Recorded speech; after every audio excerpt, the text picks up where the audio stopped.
Hola, ¿qué tal? Mi nombre es Marina Berumen Estrada y les voy a hablar de las facultades del Congreso de la Unión en materia de guerra. En México contamos con una ley suprema a la que llamamos Constitución Política de los Estados Unidos Mexicanos. En ella se establecen y se regulan todos los aspectos fundamentales de la vida política de nuestro país. Es por ello que si en nuestro país llegara a haber la necesidad de declarar la guerra a otro país, en la Constitución ya yacen establecidos las bases que se deben seguir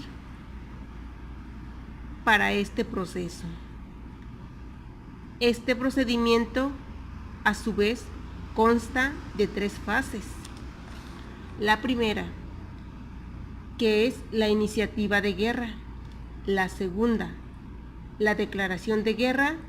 Y la tercera, la terminación de guerra. En todas y cada una de estas fases interviene el Congreso de la Unión.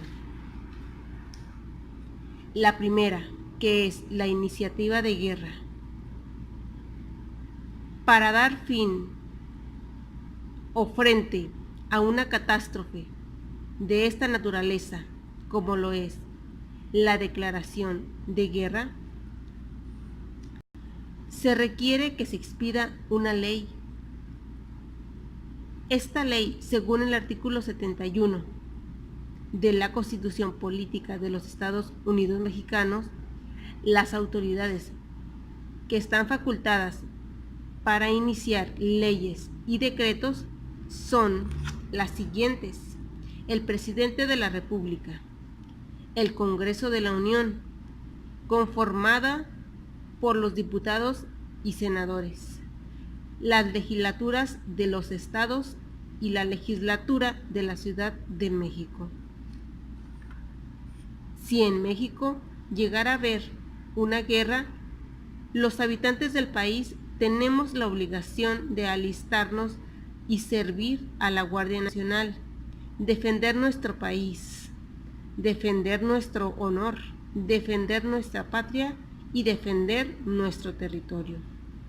La iniciativa de guerra le corresponde realizarla al Ejecutivo, pues es quien está facultado para declarar la guerra en nombre de los Estados Unidos Mexicanos. Esto conforme al artículo 89, fracción octava.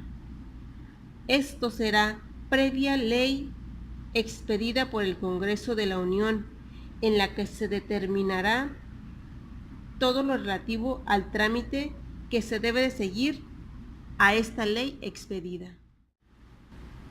Con lo relativo a la declaración de guerra, esto de acuerdo al artículo 89, fracción octava, es el presidente de la República quien está facultado para declarar la guerra en nombre de los Estados Unidos Mexicanos, ya quien es quien el que se encarga de las relaciones exteriores. La declaración de guerra se realiza una vez que el Congreso de la Unión apruebe la iniciativa presentada por el Ejecutivo Federal. Por su parte, el Congreso no puede declarar la guerra por sí solo, sino en vista de los datos que el Ejecutivo le presente. Es decir, si el Ejecutivo no le presenta los datos, este no puede expedir la ley para declarar la guerra y su respectivo trámite, que requiere forzosamente las bases que el Ejecutivo debe presentarle. Por otra parte, el Ejecutivo no puede declarar la guerra sin la expedición de la ley por parte del Congreso.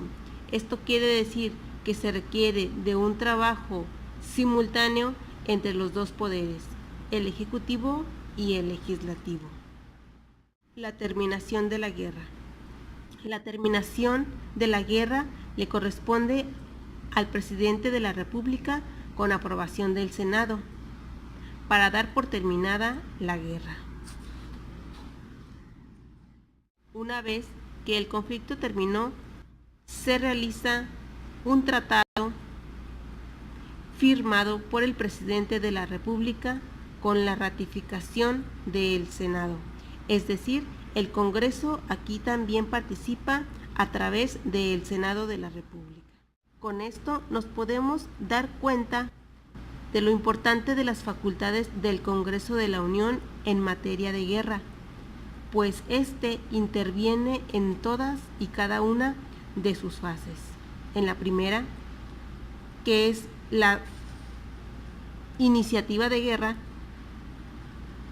el Congreso está facultado para participar en ella, pues el Congreso es quien se encarga de aprobar la declaración de guerra, que tendrá vigencia solo en el territorio nacional, siendo el Congreso el que determinará a detalle el proceso de su tramitación, es decir, indicará lo relativo a seguir para dar fin al conflicto. En la segunda etapa, que es la declaración de guerra, el Ejecutivo es quien se encarga de aprobar la ley. Si esta ley no se aprueba por parte del Congreso, simplemente no se realiza. Y en la tercera, que es la terminación, el Congreso participa a través del Senado, quien aprobará la terminación, y esta se concluirá firmando un tratado de paz ratificado por el Senado.